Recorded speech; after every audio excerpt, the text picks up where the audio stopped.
গুটি কয়েকজন ইসলাম দরদী ভ্রাতৃবৃন্দ, পর্দার আড়ালের মা এবং ভগ্নীগণ,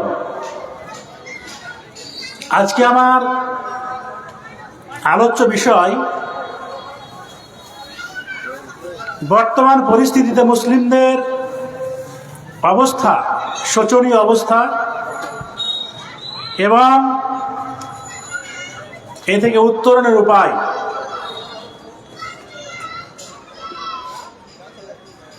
সংক্ষিপ্ত সময়ে গুরুত্বপূর্ণ কিছু বিষয়, কোরআনের আয়াত এবং হাদিস, রাসূলুল্লাহ সাল্লাল্লাহু আলাইহি ওয়াসাল্লাম নিঃসৃত বাণী উপস্থাপন করে আমার বক্তব্য রীতি করবো ইনশাআল্লাহ, মা তাওফীক ইল্লা বিল্লাহ। দুর্ভাগ্যজনক হলেও চরম সত্য, একটি হাদিস এখানে আসার পরে মনে পড়ল, সেটা হচ্ছে কি, তোমরা যদি আল্লাহকে বিমুখ হয়ে যাও, আল্লাহ তাআলার থেকে মুখ ফিরিয়ে নাও, ধর্ম থেকে, দিন থেকে যদি তোমরা মুখ ফিরিয়ে নাও আর দুনিয়া নিয়ে ব্যস্ত হয়ে পড়ো, তাহলে আল্লাহ তাআলা তোমাদেরকে আরো ব্যস্ত করে দেবেন।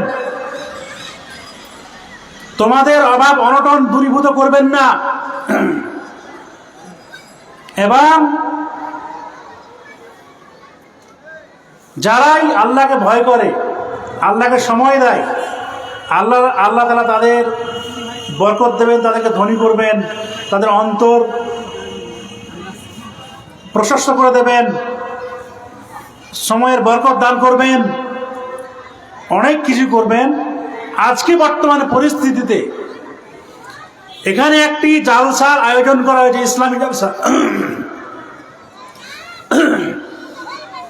মুড়ির সঙ্গে ঠোঙা ফ্রি, লুচির সঙ্গে ঘুগনি ফ্রি, কিন্তু ফ্রিটা যদি নিতে যাওয়া হয় ওরা কিন্তু দেবে না, ওর সঙ্গেই নিতে হবে। আজকে বর্তমানে একটা বিষয় লক্ষ্য করা যাচ্ছে, মুসলিম এলাকাগুলোতে সরাসরি যদি মেলা করতে দেওয়া হয় অনেক জায়গাতে আপত্তি করে, কিন্তু জালসার সঙ্গে যদি মেলা হয় তাহলে কেউ কিন্তু আপত্তি করে না। কিছু কিছু জায়গাতে আপত্তি করে, কিন্তু বেশিরভাগ আপত্তি নাই, বরং মেলাতেই বেশি সময় অতিবাহিত করে। এটা হচ্ছে মুসলিমদের দুর্ভোগ। বর্তমান প্রেক্ষাপটে SIR, স্পেশাল ইন্টেনসিভ রিভিশন, এই যে নাগরিকত্বের যাচাইকরণ চলছে, প্রক্রিয়া চলছে, SIR হচ্ছে NRC। এটা যদি কেউ না বুঝতে পারে সেটা তার চরম মূর্খতা।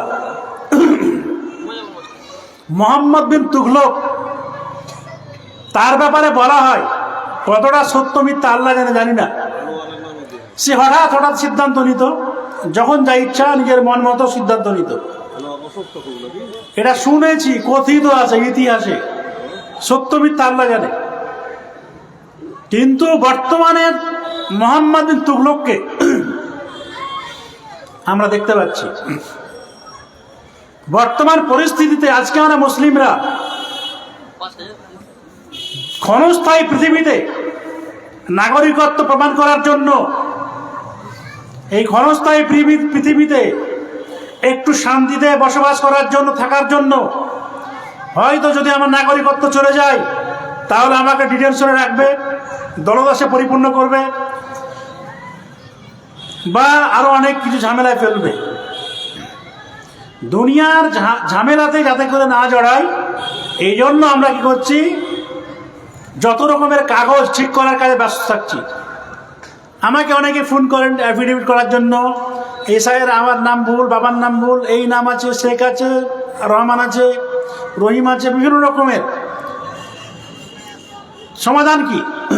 সেগুলোর সমাধান মোটামুটি করে বলে দেওয়া হয়। কিন্তু বর্তমান পরিস্থিতিতে একটা বিষয় আমি লক্ষ্য করছি, আখিরাতটাকে ভালো করার জন্য, আখিরাতের চিরস্থায়ী যেখানে বসবাস করতে হবে থাকার জন্য, সেই জায়গায় থাকার জন্য কিন্তু মানুষ নিজেদের আমল, নিজেদের কৃতকর্ম, নিজেদের কাজ এগুলো সংশোধন করে না। নিজের ইচ্ছা মতো যে যা পারছে করছে, বেশিরভাগ তো করতেই চাই না, বেশিরভাগ ইসলাম থেকে বিমুখ হয়ে গিয়েছে। আজকে আমরা নামধারী মুসলিম, গরু খাওয়া মানে মুসলিম নাকি? গরু তো অমুসলিমরা খায়। 2001 সালের সম্ভবত রিপোর্ট অনুযায়ী ভারতবর্ষের মাটিতে 41% বিফ খায়, গরুর মাংস খায়। তাদের রিপোর্ট অনুযায়ী মুসলিমরা হচ্ছে 18% বা 25%, খুব বেশি। তাহলে বাকিগুলো কারা? 18 বা 25, বাকিগুলো কারা খায়?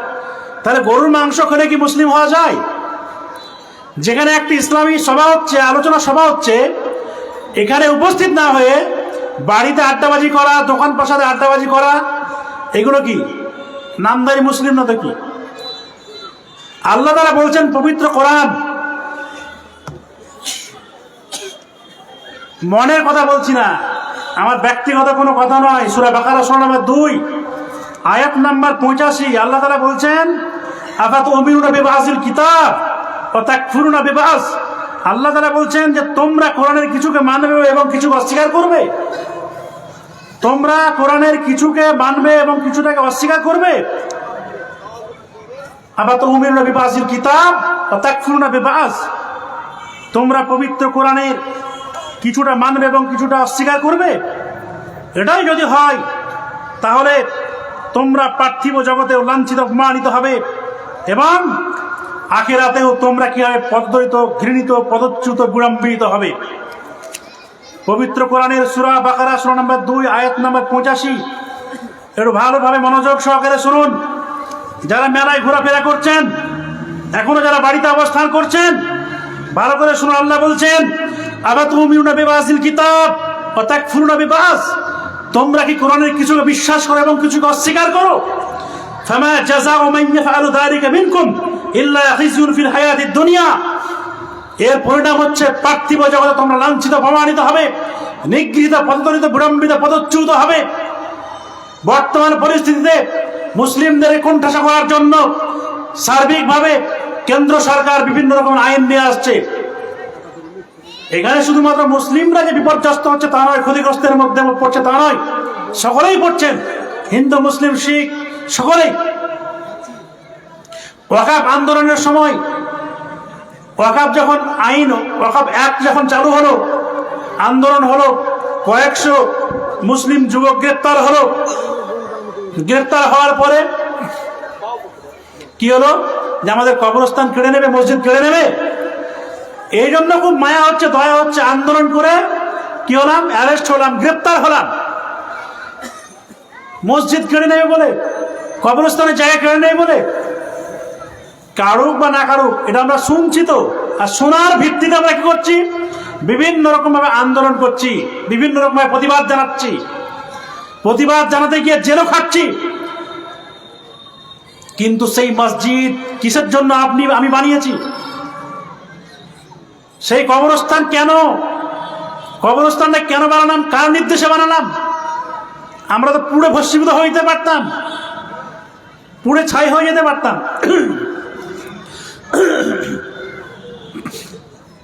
কেন বানালাম কবরস্থান, মসজিদ কেন বানালাম? শুধুমাত্র জুমার নামাজ পড়ার জন্য? বেশিরভাগ মুসলিমরা আমরা 5 ওয়াক্তের সালাত আদায় করি না, আল্লাহকে ভুলে গিয়েছি। আল্লাহ বলেন আমান আ'রাদা আন যিকরি ফাইন্না লাহু মাঈশাতান দানকা, যারা আমার কোরআন থেকে মুখ ফিরিয়ে নেবে, বিমুখ হয়ে যাবে, তার জন্য আল্লাহ তাআলা একটা শয়তান নির্ধারণ করে দেবেন, নিযুক্ত করে দেবেন। মানে কি? সেই শয়তান যেভাবে ইচ্ছা সেভাবে আমাকে পরিচালনা করবে। এখানে কোরআন খুলে আমি আলোচনা করছি, আর ভাইরা বোনেরা আপনারা মেলায় ঘুরে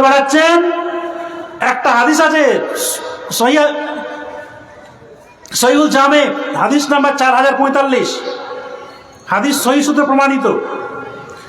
কোন পুরুষ কোন যদি বেগানা নারীকে স্পর্শ করে তাহলে তার মাথায় পেরেক বা গজাল ঠোকার থেকেও বেশি অপরাধ। মাথায় পেরেক ঠুকলে যেরকম কষ্ট হয়,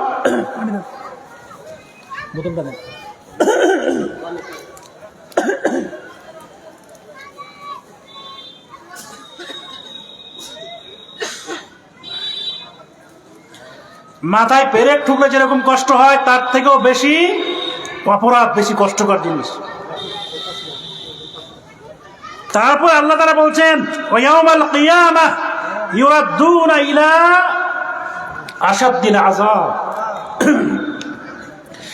এবং কিয়ামত দিবসে কঠিনতম শাস্তিতে তাদেরকে নিক্ষেপ করা হবে। ওয়ামাল্লাহু বিগাফিলিন আম্মা তা'মালুন,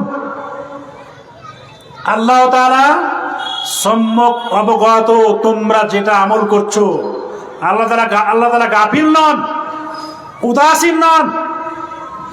আল্লাহ তাআলা খুব ভালোভাবে জানেন আমরা যা করছি, গোপন পাপ, প্রকাশ্য পাপ, যে কোনো পাপ আমরা করি না কেন, আল্লাহ তাআলা ভালোভাবে অবগত আছেন। পবিত্র কোরআন সূরাতুর রাদ নম্বর 13 আয়াত নম্বর 11 আল্লাহ তাআলা বলছেন ইন্নাল্লাহা লা ইউগাইয়িরু মা বিকাওমিন হাত্তা ইউগাইয়িরু মা বিআনফুসিহিম, নিশ্চয় আল্লাহ তাআলা কোন জাতিকে ততক্ষণ পর্যন্ত পরিবর্তন করেন না, ততক্ষণ পর্যন্ত চেঞ্জ করেন না যতক্ষণ পর্যন্ত তারা নিজেরাই নিজে পরিবর্তন হয়ে যায়। আজকে আমরা মুসলিমরা যদি নিজেরা পরিবর্তন না হই, আল্লাহ তাআলা কিন্তু পরিবর্তন করবেন না, আমাদেরকে চেঞ্জ করবেন না। বর্তমান পরিস্থিতিতে আমরা মুসলিম ভাইরা, এমনকি অমুসলিমও কিছু বাঙালি যারা পশ্চিমবঙ্গের বাইরে কাজ করছেন, বিভিন্ন জেলা, বিভিন্ন রাজ্যে, ওড়িশা থেকে শুরু করে বিভিন্ন রাজ্যে, সেখানে অত্যাচারিত হচ্ছেন, মার খাচ্ছেন, বিভিন্ন রকমের পদদলিত বিড়ম্বিত হচ্ছেন। এর অন্যতম কারণ কি? আমাদের মধ্যে আজকে সচেতনতার অভাব। আজকে যদি আমরা মুসলিমরা পবিত্র কোরআন ভালোভাবে পড়াশোনা করতাম, আল্লাহ বলছেন সূরা মুহাম্মদ সূরা নম্বর 47 আয়াত নম্বর 17, 22, 32 এবং 40, আল্লাহ বলছেন আফালা ইয়াতাদাব্বারুনাল কোরআন আম আলা কুলুবিন আকফালুহা,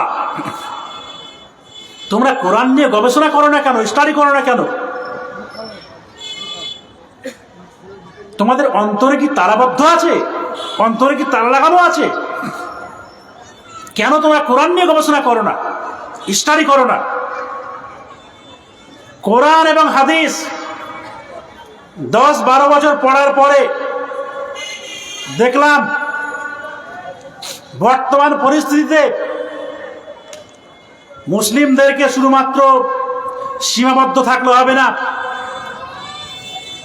যেই প্রফেশনে, যেই কাজ করলে পাওয়ার থাকবে, নিজের এবং লোকের জন্য কাজ করতে পারা যায়।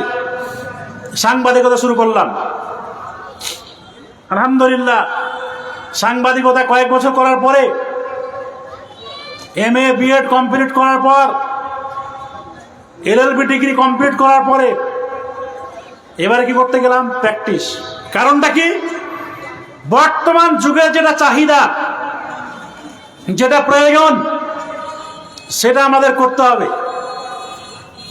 সময় সাপেক্ষে যেভাবে সময় বলছে আমাদেরকে, সেভাবে আমাদের এগিয়ে যেতে হবে। আমাদের পরিবর্তন হতে হবে, চেঞ্জ হতে হবে। ছেলেকে রাজমিস্ত্রি কাজ করাতে পাঠাচ্ছি, ঠিক আছে, কিন্তু বর্তমান পরিস্থিতিতে তাকে এলাকাতেই কাজ করতে হবে বিভিন্ন রকম ভাবে। প্রোটেস্ট করা হচ্ছে, কিন্তু প্রোটেস্টটা যাতে করে, আন্দোলন যাতে করে হিংসাত্মক না হয়ে যায়। হিংসাত্মক আন্দোলন করতে গিয়ে অ্যারেস্ট হচ্ছে, বিভিন্ন রকমের সমস্যা হচ্ছে। 90% আজকে আমরা মুসলিমরা থানা এবং আদালতে জেলে। এর কারণটা কি? আজকে আমরা সামান্যতম বিষয় নিয়ে বিবেক দিয়ে কাজ না করে আবেগ দিয়ে কাজ করি। সামান্য বিষয় নিয়ে একটু মারামারি, কাটাকাটি, হানাহানি এগুলো শুরু করে দিই। বর্তমান পরিস্থিতিতে দাঁড়িয়ে একটি হাদিস বলছি, হাদিসটি হচ্ছে সুনান আবি দাউদ, হাদিস নম্বর 4297। রাসূলুল্লাহ সাল্লাল্লাহু আলাইহি ওয়াসাল্লাম বলছেন, ইউশিকুল উমাম আন তাদা আলাইকুম কামা তাদা আল আকালাতু ইলা কাসাতিহা।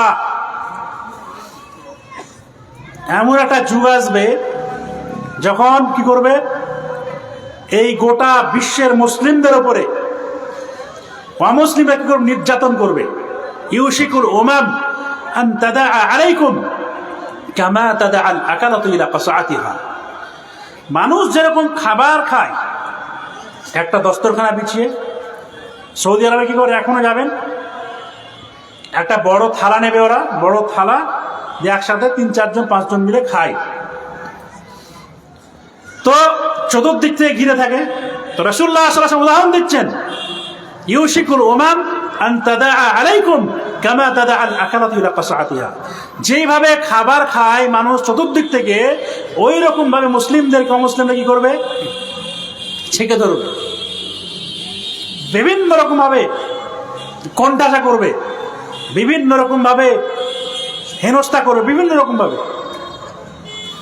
সাহাবীরা বলছেন, কোন একজন বললেন যে আচ্ছা সেদিন কি আমরা কম থাকবো হে আল্লাহর রাসূল?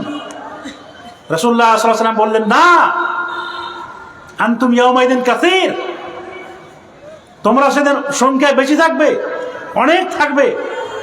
ওয়ালাকিন্নাকুম গুসাউন কাগুসাইস সাইল, কিন্তু তোমাদের অবস্থা হবে খড়কুটোর মতো। খড়কুটো যেরকম বৃষ্টি হলে বৃষ্টির পানিতে, সামান্য পানিতেই ভেসে চলে যায়। 2000 সালের বন্যা দেখেছেন? আমি তখন মাদ্রাসায়, প্রচুর বন্যা, এই পর্যন্ত পানি,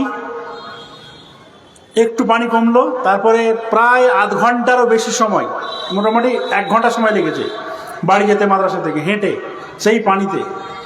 দেখছি যত রকমের আছে, সাপ আছে, বিভিন্ন রকমের পশু পাখি আছে, বিভিন্ন রকমের পোকামাকড় আছে, সব গাছে উঠে বসে আছে আশ্রয়ের জন্য। কেউ কামড়াতে আসছে না কিন্তু তখন, কারণ কি, সবাই বিপদে।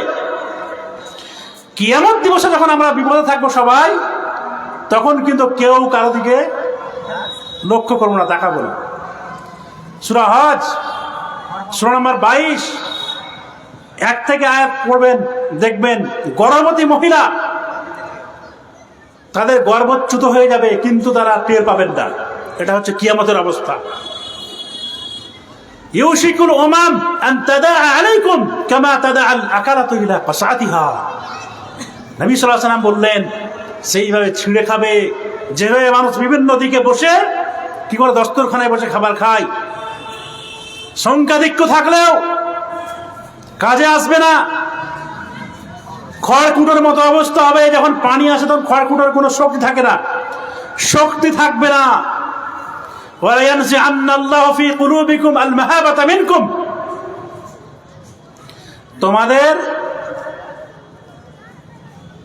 তোমাদেরকে যে ভয় করবে মুসলিমরা, এটা হবে না, তারা কোনো প্রকার ভয় করবে না।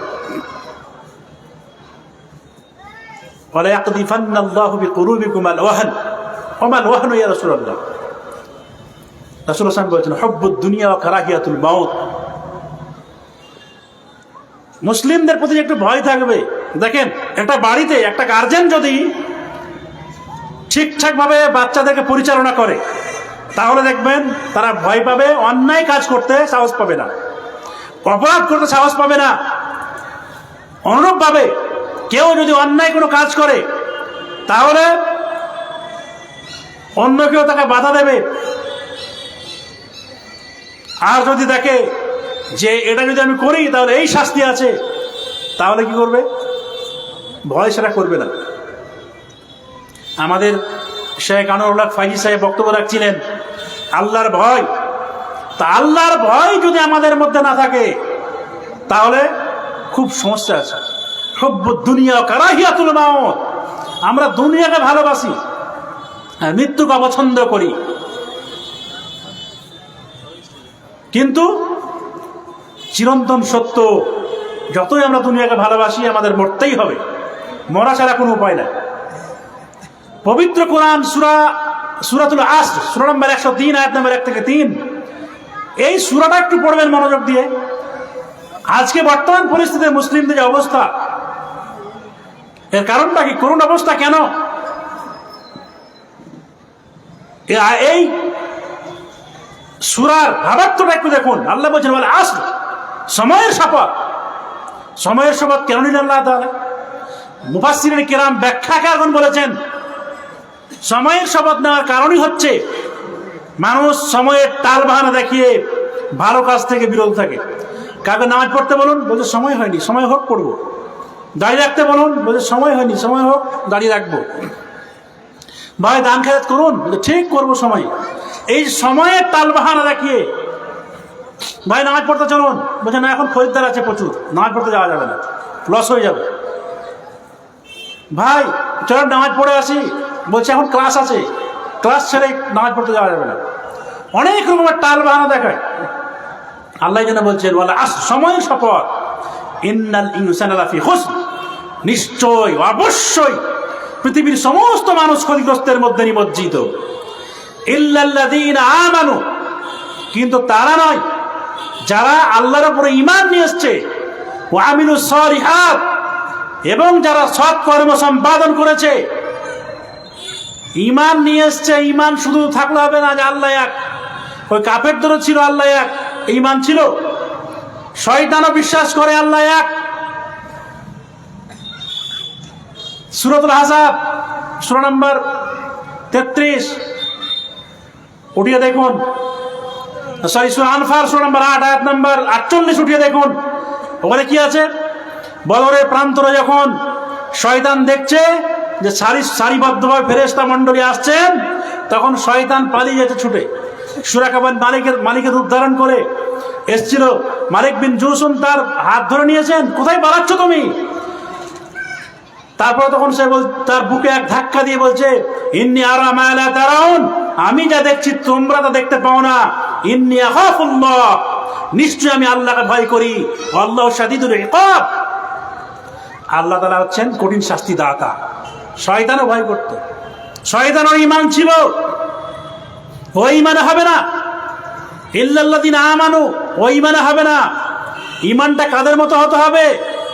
আল্লাহ বলেন পবিত্র কোরআন সূরা বাকারা সূরা নম্বর 2 আয়াত নম্বর 137, ফাইন আমানু বিমিসলি মা আমানতুম বিহি ফাকাদ ইহতাদাও, যদি তারা তোমাদের মতো ঈমান নিয়ে আসে তাহলে হেদায়েত প্রাপ্ত। ওয়া আমিলুস সালিহাত, সৎ কর্ম সম্পাদন করে। নবী সাল্লাল্লাহু আলাইহি ওয়াসাল্লাম বলছেন, হাদিস সহিহ সূত্রে প্রমাণিত, নবী করিম সাল্লাল্লাহু আলাইহি ওয়াসাল্লাম বলছেন কি, খুব গুরুত্বপূর্ণ একটি হাদিস, বাদিরু বিল আ'মালি ফিতানান, তোমরা সৎ কাজগুলো, ভালো কাজগুলো তাড়াতাড়ি করে নাও। কাকিতুল লাইলিল মুসলিম, মানে ফিতনা ছড়িয়ে যাওয়ার পূর্বে, ফিতনা এমন ভাবে ছড়িয়ে পড়বে, রাত্রি অন্ধকার যেরকম গভীর আচ্ছন্ন হয়ে যায়, গভীর রাত, কিছুই দেখা যায় না। ফিতনা ছড়িয়ে যাওয়ার পূর্বেই তোমরা সৎ কাজগুলো তাড়াতাড়ি করে নাও। রাত যেরকম গভীর, রাত যেরকম আচ্ছাদিত হয়ে যায়, ভিটামিন এ থাকলেও কিন্তু দেখা যাবে না। ইউসবিহু রাজুলু মুমিনান ওয়া ইউমসি কাফিরান আও ইউমসি মুমিনান ওয়া ইউসবিহু কাফিরান, মানুষ সকালবেলায় মুমিন তো সন্ধ্যার সময় কাফির হয়ে যাবে, কিংবা সন্ধ্যার সময় মুমিন তো সকালবেলায় কাফির হয়ে যাবে। সকালে মুমিন, সন্ধ্যায় কাফির, সন্ধ্যায় মুমিন, সকালে কাফির। বুঝতে পেরেছেন? এমন যুগ আসবে। ওয়া ইয়াবিউ দীনাহু বিআরাদিন মিনাদ দুনিয়া, সামান্য একটু খুদ গুঁড়োর লোভে মানুষ ধর্মকে বিক্রি করে দেবে। ধর্মের আজকে আমরা 12টা বাজিয়ে দিয়েছি, এশারের লাইনে আমরা দাঁড়িয়ে থাকি, জোহর আসর চলে যাচ্ছে, মাগরিব চলে যাচ্ছে, কোনো ব্যাপার নাই, আমাদের মাথা ব্যথা হয় না। পবিত্র কোরআন এবং আজকে 26শে জানুয়ারি, 26/1/2026, 1950 সালে 26শে জানুয়ারি আমাদের ভারতের সংবিধান একেবারে সম্পন্ন হয়েছিল। রচনা সম্পন্ন হয়েছিল। এই দিবস আমাদের ভারতের সংবিধান যদি পড়েন, কোরআনের সঙ্গে সংবিধানে কোনো কন্ট্রাডিকশন নেই। যদি বাস্তবায়ন করি, আমরা সংবিধানে মেনে চলি। আর্টিকেল 25(1)(a) সেখানে স্পষ্ট বলছে, ভারতীয় সংবিধান স্পষ্ট বলছে, যে কোনো ব্যক্তি নিজের ইচ্ছা মতো ধর্ম পালন করতে পারে, গ্রহণ করতে পারে, প্রচার করতে পারে, আর ধর্ম ত্যাগও করতে পারে। কেউ যদি নাস্তিক থাকে সেও করতে পারে, তার ইচ্ছা মতো সে যা ইচ্ছা করতে পারে। ধর্ম পালনও করতে পারে, প্রচার করতে পারে, গ্রহণ করতে পারে, ধর্ম পালন নাও করতে পারে। আর্টিকেল 25(1)(a) স্পষ্ট ধর্মীয় স্বাধীনতা অধিকার দিয়েছে। এটা হচ্ছে ফান্ডামেন্টাল রাইটস, মৌলিক অধিকার, ফান্ডামেন্টাল রাইট এটা। তারপরে হচ্ছে আমরা এই ভারতবর্ষের মাটিতে এখনো স্বাধীনভাবে ধর্ম পালন করতে পারি। চীনে উইঘুর মুসলিমরা, পেপার পত্রিকায় পড়েছি, কতটা সত্য মিথ্যা আল্লাহওয়ালা আমি যাইনি, কোনদিন দেখিনি, ধর্ম পালন করতে পারে না। 30 লাখ তারা বন্দী আছেন, এটা পেপার পত্রিকায় পড়েছিলাম। এখন আল্লাহ আলাম সেটা সত্য না মিথ্যা এটা যাচাই করা হয়নি, কারণ আমি যাইনি, দেখিনি। আর মিডিয়া অনেক সময় সত্য কথা বলে, অনেক সময় মিথ্যা কথা বলে।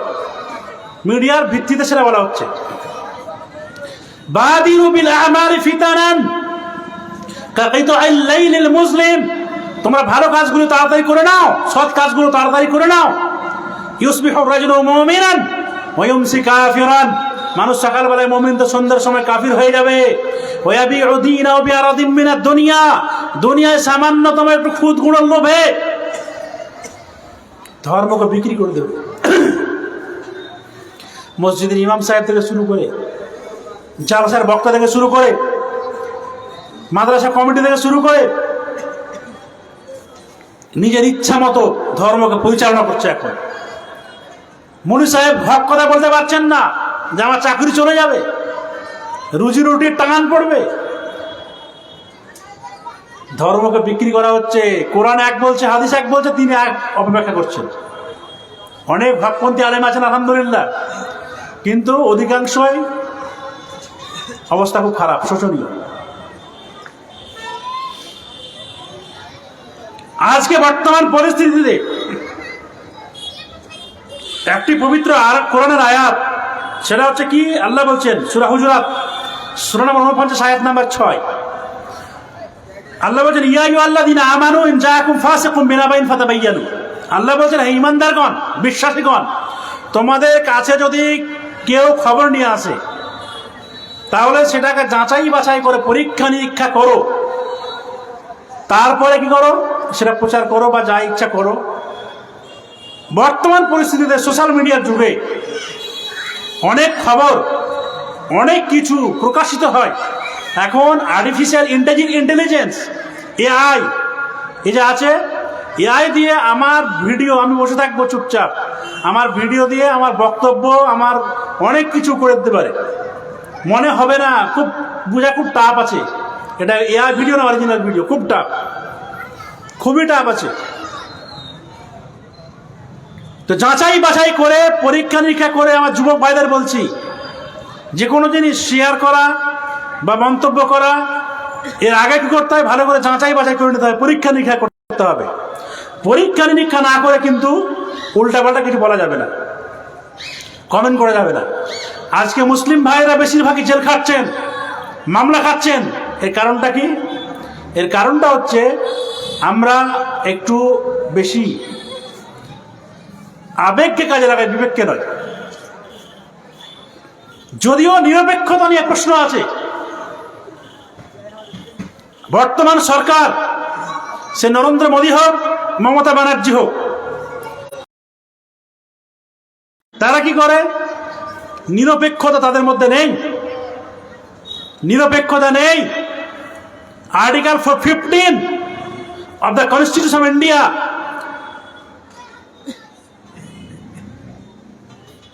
সেখানে স্পষ্ট বলা হচ্ছে নো ডিসক্রিমিনেশন, কোনো প্রকার বৈষম্য করা যাবে না, বিভেদ করা যাবে না। আজকে কি হচ্ছে, সরকার মন্দির মসজিদ এই নিয়ে রাজনীতি করছে, হিন্দু মুসলিম ভারত পাকিস্তান এগুলো নিয়ে রাজনীতি করছে। বর্তমান পরিস্থিতিতে মানুষের যেটা প্রয়োজনীয়তা, মানুষের যেটা চাহিদা, শিক্ষা, স্বাস্থ্য, রাস্তাঘাট, এগুলোর অবস্থা খুবই দুর্বিষহ সব জায়গায়। ভারতবর্ষের বিভিন্ন জায়গাতে সফর করে দেখেছি, বিভিন্ন মামলার কাছে যেতে হয় বিভিন্ন রাজ্যে। তো উন্নয়ন অনেক জায়গাতে আছে, অনেক জায়গা নেই। আজকেও বর্তমান পরিস্থিতিতে আমাদের কিছুদিন আগে, গত বছরে আমার চিফ জাস্টিস বলেছিলেন যে পার্ক স্ট্রিটের লাইট দেখিয়ে পশ্চিমবঙ্গের উন্নতি দেখালে হবে না, গ্রামাঞ্চলে যান, রাস্তাঘাটের কি অবস্থা আছে, হসপিটালের কি অবস্থা আছে। আমাদের জঙ্গিপুর হসপিটালে রাস্তাতে রুগীরা শুয়ে থাকে, বেড পাই না। একজন নেতা যদি ভর্তি হয় তার জন্য আলাদা বেড থাকে, স্পেশাল রুম থাকে, এসি রুম থাকে। আমাদেরকে সচেতন হতে হবে, প্রতিবাদ করতে হবে, আন্দোলন করতে হবে, সেটা আইনি প্রক্রিয়াতে, হিংসা বিদ্বেষ করে নয়। সেটা মাস পিটিশন হোক, সেটা শান্তিপূর্ণ আন্দোলন হোক, বিভিন্ন রকমভাবে আমাদেরকে আইনের মাধ্যমে নিজেদের হক আদায় করতে হবে। কিন্তু আমরা তো দুর্ভাগ্যের বিষয়, দুনিয়া নিয়ে এমন ব্যস্ত হয়ে পড়েছি যে একটা হাদিস শুনেন। এই হাদিসটি আছে সুনান তিরমিজি, হাদিস নম্বর 2417, হাদিস সহিহ সূত্রে প্রমাণিত। রাসূলুল্লাহ সাল্লাল্লাহু আলাইহি ওয়াসাল্লাম বলেছেন, লান তাজুলা কদামা আবদিন ইয়াউমাল কিয়ামাহ, কিয়ামত দিবসে মানুষের পা নড়বে না যতক্ষণ পর্যন্ত তাকে 5টি বিষয়ে জিজ্ঞাসাবাদ না করা হবে। 5টি বিষয়ে জিজ্ঞাসিত যতক্ষণ পর্যন্ত আমি আপনি না হচ্ছি, ততক্ষণ পর্যন্ত আমাদের পা নড়বে না, একদম স্থির থাকবে। সেটা কি? ওয়ান উমরি ফিমা আফনা, এই যে আমাদেরকে আল্লাহ তাআলা এত সময় দিয়েছেন, বয়স দিয়েছেন, এত বয়স কোন কাজে লাগালাম? বিড়ি, সিগারেট, গুল, জর্দা, তামাক, মদ, এগুলোর পিছনে, দুনিয়ার পিছনে, Aadhaar card, voter card, PAN card, ration card, passport, এসব ঠিক করার পিছনে, এসআর লাইনের পিছনে, আধার লাইনের পিছনে, এইগুলোতে টাইম নষ্ট করলাম, নাকি আল্লাহ তাআলাকে একটু সময় দিলাম? এই যে বছর, এতগুলো বছর, 60 বছর, 70 বছর, 100 বছর আল্লাহ তাআলা আমাকে আপনাকে দিয়েছেন, আমি আপনি কি করেছি? যতক্ষণ পর্যন্ত হিসাব না দিচ্ছি, পা নড়বে না, ওখানেই দাঁড়িয়ে থাকতে হবে। সূরা তাওবা সূরা নম্বর 9 আয়াত নম্বর 113 আল্লাহ তাআলা বলছেন, 111, ইন্নাল্লাহা আশতারা মিনাল মুমিনিনা আনফুসাহুম ওয়া আমওয়ালাহুম বিআন্না লাহুমুল জান্নাহ। আল্লাহ তাআলা আমাদের জান মাল, আল্লাহ বলছেন তোমাদের জান মাল, তোমাদের সম্পদ, তোমাদের বডি পুরো আমি কিনে নিয়েছি। কিসের বিনিময়ে? জান্নাতের বিনিময়ে। মানে কি? আমাদের ধনসম্পদ, আমাদের শরীর যেখানে ইচ্ছা সেখানে খরচ করা যাবে না, কেবলমাত্র আল্লাহ তাআলার নির্দেশিত পথেই পরিচালিত হতে হবে। তারপরে ওয়ান ইলমি ফিমা আলিমা ওয়া ফিমা ফাআলা আছে। আমরা যতটা জ্ঞান অর্জন করলাম, এই জ্ঞান অনুযায়ী কতটা আমল করেছি সেটা আল্লাহ তাআলা জিজ্ঞেস করবেন। জ্ঞান অর্জন অবশ্যই করতে হবে, ফরজ, কম্পালসরি। কোরআন হাদিসের সঙ্গে সঙ্গে বর্তমান যুগে আমাদের আইন জানা বাধ্যতামূলক, আইনটা জানতেই হবে। বর্তমান প্রেক্ষাপটে, বিশেষ প্রেক্ষাপটে আইন জানতে হবে, আইন না জানলে কোনো উপায় নেই। ওয়ান মালিহি মিন আইনা ইকতাসাবা ওয়া ফীমা আনফাকা, আমরা কিভাবে সম্পদ সঞ্চয় করেছি, হালাল উপায় না হারাম উপায়? অনেকেই বলে উকিলরা নাকি মিথ্যা কথা বলে। আমি ওকালতি করছি, একটা মিথ্যা কথা বলতে হয়নি আমাকে আল্লাহর মতে, একটা মিথ্যা কথা বলিনি। ক্লায়েন্ট বরং মিথ্যা কথা বলে, আমি বললাম না, মিথ্যা কথা বলা যাবে না, সত্যভাবে মামলা করুন। আপনি মিথ্যা বলে লোকটাকে কি করবেন? ফাঁসাবেন। দুনিয়ায় সামান্য দুদিনের দুনিয়া, আখেরাতে কিন্তু আল্লাহ ছাড়বেন না আপনাকে, আখেরাতে ছাড়বেন না আপনাকে। মিথ্যা কথা বলা যাবে না, সত্য দিয়ে আপনি মামলা করুন, যেটা হয়েছে সেটাই। মিন আইনা ইকতাসাবা ওয়া ফীমা আনফাকা কোন পথে আমি উপার্জন করলাম। আজকে আমাকে একজন ফোন করেছে উড়িষ্যা থেকে, আমাদের এখানকারই কাজ করে, বলছে মামা একজনের কাছে একজন টাকা নিয়েছিল 2 লাখ টাকা সুদে। আমি বললাম সুদ নেওয়া তো হারাম, দেওয়া হারাম, নেওয়া হারাম। শুধু টাকা নিয়েছে, এটা অন্যায় করেছে ইসলাম অনুযায়ী। তারপরে আবার বলো কি হয়েছে, তে বলছে যে টাকা দিয়েছে ও 50,000 ফোনপেতে আর 50,000 ক্যাশ, আর হচ্ছে সুদগুলো দিয়েছে। কিন্তু ও কি করেছে, একটা ফেক এগ্রিমেন্ট তৈরি করেছে, আমাকে পাঠিয়েছে হোয়াটসঅ্যাপে।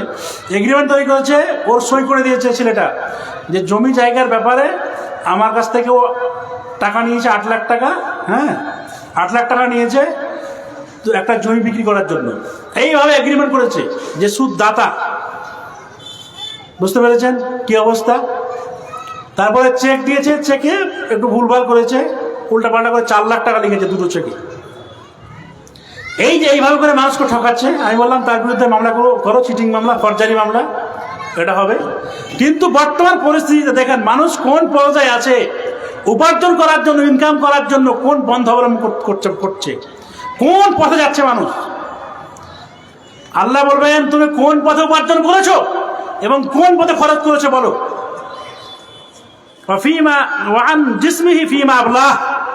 আল্লাহ যে আমাদেরকে শরীর দিয়েছেন, শরীর, এই শরীরটাকে আমরা কোন পথে ব্যয় করলাম, কোন পথে খরচ করলাম, এই বিষয়ে কিন্তু আল্লাহ তাআলা আমাদের জিজ্ঞেস করবেন। শরীরকে নিজের ইচ্ছা মতো আমরা পরিচালনা করতে পারি না। কিয়ামত দিবসে আল্লাহ তাআলা কি করবেন, জিজ্ঞেস করবেন। আল্লাহ তাআলা কিয়ামত দিবসে আমাদেরকে জিজ্ঞেস করবেন যে এই যে তোমাকে শরীর দিয়েছিলাম, তুমি আমার ইবাদতে অতিবাহিত করেছো নাকি শয়তানের পথে অতিবাহিত করেছো। আল্লাহ বলেছেন পবিত্র কোরআন সূরাতুল বাকারা সূরা নম্বর 2 আয়াত নম্বর 102, নাকি জানেন ভাই? মনে হয় আল্লাহ বলেছেন কি ইয়া আইয়ুহাল্লাযীনা আমানু দুখুলু ফিস সিলমি কাফা। সূরা 207 নম্বর 208। হ্যাঁ, আল্লাহ বলেছেন ইয়া আইয়ুহাল্লাযীনা আমানু দুখুলু ফিস সিলমি কাফা, হে ঈমানদারগণ তোমরা ইসলামে পরিপূর্ণভাবে দীক্ষিত হয়ে যাও, পরিপূর্ণভাবে ঢুকে যাও। ওয়ালা তাত্তাবিউ খুতুওয়াতিশ শাইতান, তোমরা শয়তানের পদাঙ্ক অনুসরণ করো না। ইন্নাহু লাকুম আদুউম মুবিন, নিশ্চয় শয়তান হচ্ছে তোমাদের প্রকাশ্য শত্রু, প্রকাশ্য দুশমন। আল্লাহ বলে দিয়েছেন। তারপর বেশিরভাগ আমরা মুসলিম কি করছি, শয়তানের বন্ধু। শয়তান যা বলছে তাই করছি। বেনামাজি, গাঁটের নিচে প্যান্ট, দাড়ি কাটা, বিড়ি খাওয়া, গুল খাওয়া, জর্দা খাওয়া, মারা কাটা, চুরি করা, চিটিং করা, ছিনতাই করা, এগুলো কোরআন তো নিষেধ করেছে। তাছাড়া ভারতীয় আইনও বলেছে। এই যে আগে ছিল কি Indian Evidence Act, Indian Penal Code, IPC, Indian Penal Code, আর এখন হয়েছে ভারতীয় ন্যায় সংহিতা 2023, নতুন একই জিনিস, একটু সংযোজন বিয়োজন হয়েছে এখানে। এবং এটাতে আছে কি এই শাস্তি করতে গেলে এত বছরের সাজা হবে, এবং এই অপরাধ করলে এত বছরের সাজা হবে এবং এতটা জরিমানা হবে।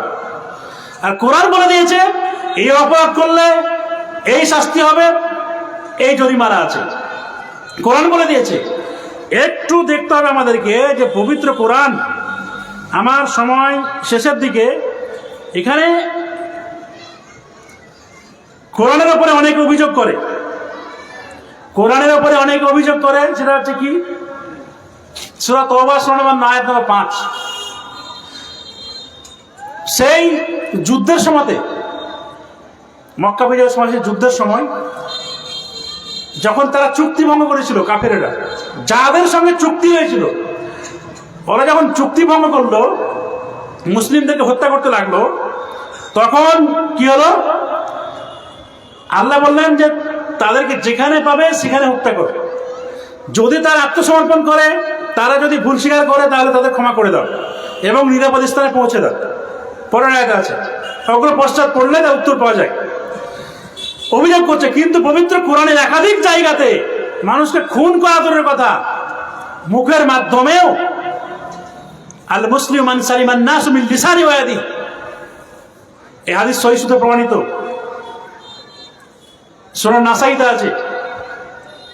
মুসলিম সেই ব্যক্তি যার দ্বারা পৃথিবীর যে কোনো মানুষ, হিন্দু, মুসলিম, খ্রিস্টান, বৌদ্ধ, জৈন, নাসারা, ইহুদি, যে কেউ না কেন, যার মুখ এবং হাত দ্বারা কষ্ট পাবে না, নিরাপদ থাকবে। স্পষ্ট আল্লাহ বলছেন পবিত্র কোরআন সূরা মাইদা 5:32, মান কাতালা নাফসান বিগাইরি নাফসিন ওয়া ফাসাদিন ফিল আরদ ফাকান্নামা কাতালা আন-নাসা জামিআ। কেউ যদি একজন মানুষকে হত্যা করে, খুন করে, সে যেন সমগ্র মানব জাতিকে হত্যা করলো। আর কেউ যদি খুন করে, খুনের বদলে খুন আছে ইসলামী আইনে, যেখানে ইসলামী শাসন আছে সেখানে। কিন্তু আমাদের এখানে তো ইসলামী শাসন নেই, এখানে আছে ভারতীয় যেগুলো আছে আইন, সেগুলোর মাধ্যমে হবে বিচার প্রক্রিয়া। এখানে হচ্ছে কি হত্যা বা মার্ডার। কেউ যদি মার্ডার করে, পুরনো আইনে আছে কি 302 সেকশন ইন্ডিয়ান পিনাল কোডে, নতুন আইনে 103 ক্লোজ 1। এখানে কি আছে, ইসলাম বলছে কিসাস মানে প্রাণের বদলে প্রাণ বা ক্ষমা প্রার্থনা, ক্ষমা করে দিতে পারে। যদি হয়তো আমার ভাইকে কেউ মেরেছে, তাহলে আমার পরিবারের লোক বা আমরা যে কেউ হত্যাকারী ক্ষমা করে দিতে পারি, এটা হচ্ছে উপায়। কিন্তু ভারতীয় আইনে কি আছে, তার শাস্তি আছে মৃত্যুদণ্ড অথবা যাবজ্জীবন কারাদণ্ড, এবং উভয়টাই আছে, এবং ফাইন বা টাকা এটা আছে। তারপরে হচ্ছে চুরি। এখনো সৌদি আরবে যান, সেখানে চুরির কোনো গল্প নেই। দোকান, বড় বড় মার্কেট, সোনার দোকান খুলে দিয়ে নামাজ পড়তে চলে যায়, আজান হলেই মার্কেটে বন্ধ, চলে যায় নামাজ পড়তে। চুরি যদি করা হয়, কোরআন কি বলছে সূরা মাইদা 5 আয়াত নম্বর 38, আস-সারিকু ওয়াস-সারিকাতু আইদিয়াহুমা ফাকতাউ আইদিয়াহুমা।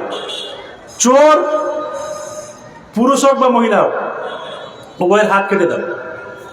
ইসলামী শাসন, ইসলামী আইন অনুযায়ী। কিন্তু ভারতীয় আইন কি বলছে, ভারতীয় ন্যায় সংহিতা বিএনএস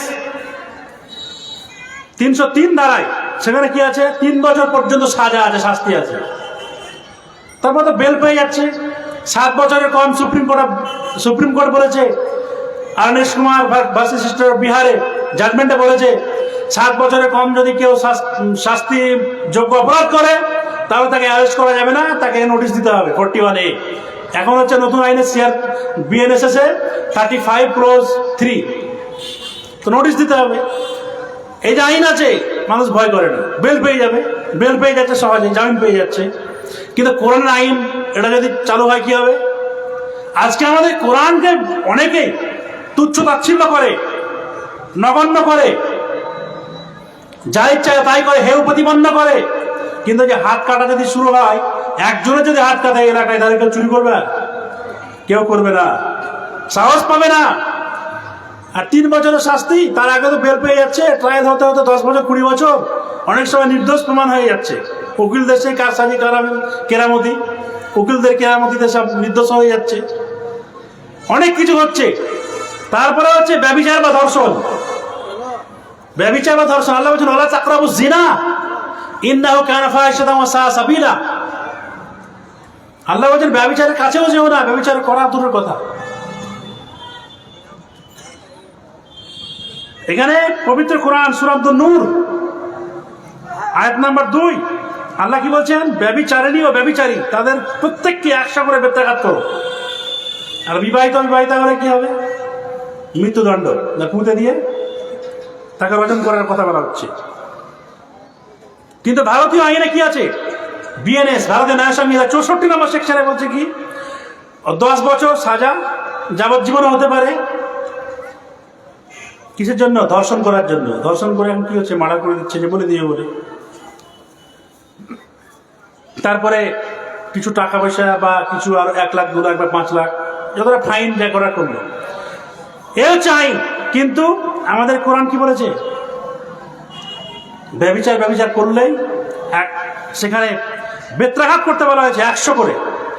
আর পুরুষ যদি ওই সেই বিবাহিত হয়, নারী বা পুরুষ, তার শাস্তি তো আপনারা জানেন ভালো করে। বর্তমানে কি হচ্ছে, বিভিন্ন জাজমেন্টের মাধ্যমে এক একটুকু বোঝা যাচ্ছে কি যে পরকীয়া করা যায়, পরকীয়া করলে সেটা অপরাধ নয়, অ্যাডাল্টারি। এই জন্য আজকে পরকীয়া হচ্ছে চরম হারে। সংসারে মিল নেই, এর বউকে ও নিয়ে পালিয়ে যাচ্ছে, ওর বউকে ও নিয়ে পালিয়ে যাচ্ছে, কঠিন অবস্থা। কি হবে?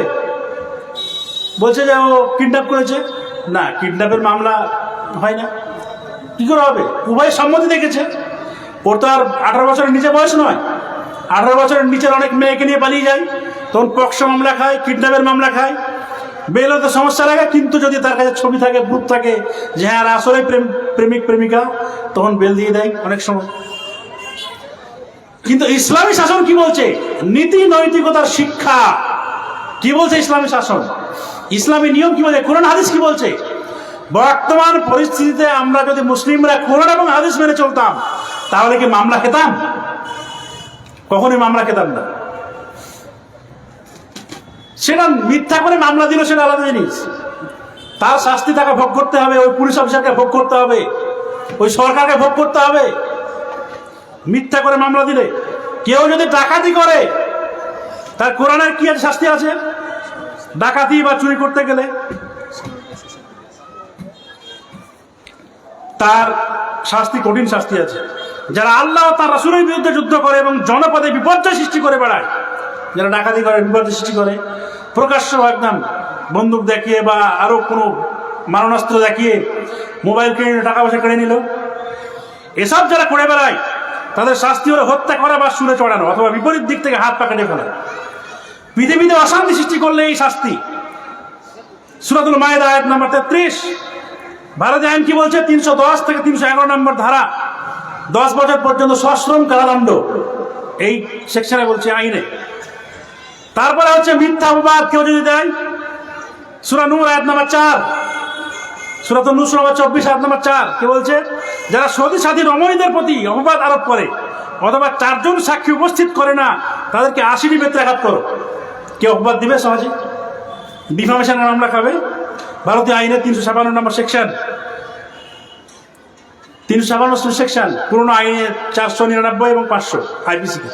তো এই যে শাস্তির কথা আছে কোরআন এবং হাদিসে, কেউ যদি ভালোভাবে কোরআন হাদিস মেনে চলে, পবিত্র কোরআন এবং হাদিস বাস্তবায়ন করে, তাহলে সে প্রকৃত মুসলিম হবে, দুনিয়াতেও শান্তিতে থাকবে, তারপর মামলা হবে না, আখিরাতেও থাকবে শান্তিতে থাকবে। কোরআন এবং হাদিস এবং ভারতীয় আইন কেউ যদি মানে, তাহলে মামলাও খাবে না, দুনিয়াতেও শাস্তি হবে না, আখিরাতেও হবে না, দুই দিক দিয়ে শান্তি। অতএব ইন্নাল্লাহা লা ইউগাইয়িরু মা বিকওমিন হাত্তা ইউগাইয়িরু মা বিআনফুসিহিম, আল্লাহ কিন্তু পরিবর্তন করবেন না যতক্ষণ পর্যন্ত আমরা নিজেরাই নিজে পরিবর্তন হচ্ছি। নিজেদেরকে আমাদের পরিবর্তন হতে হবে। নিজে যদি পরিবর্তন না হয়, তাহলে কিন্তু কেউ পরিবর্তন করে দেবে না। আমি কলকাতা থেকে এসে এই যে বক্তব্য রাখলাম, আপনি যদি নিজের মধ্যে মনস্থির না করেন, পরিবর্তনের চেষ্টা না করেন, হবে না। পশ্চিমবঙ্গ তথা ভারতবর্ষের বিখ্যাত আলেম আনোয়ারুল্লাহ ফাইজি সাহেব বক্তব্য দিয়েছেন আল্লাহর ভয় সম্পর্কে। আমরা যদি নিজেদের মধ্যে দৃঢ় প্রতিজ্ঞা না করি, পরিবর্তনের চেষ্টা না করি, আল্লাহ কিন্তু কখনোই পরিবর্তন করবেন না। অতএব আমাদের নিজেদের পরিবর্তন হতে হবে। ভারতীয় আইন জানুন, কোরআন পড়ুন, কোরআন হাদিস না পড়লে কখনোই সংশোধন হওয়া যাবে না, দুনিয়া এবং আখিরাতে শান্তি পাওয়া যাবে না। আল্লাহ তাআলা আমাদের প্রত্যেককে পবিত্র কোরআন এবং সহিহ সুন্নাহ অনুযায়ী ভারতীয় আইন মেনে চলা, কোরআন হাদিস মেনে চলা তৌফিক দান করুন। আল্লাহুম্মা আমিন। আকুলু কাওলি হাযা আস্তাগফিরুল্লাহ লি ওয়া লাকুম ওয়া লিসাইরিল মুসলিমিন। আসসালামু আলাইকুম ওয়া রাহমাতুল্লাহি ওয়া বারাকাতুহু।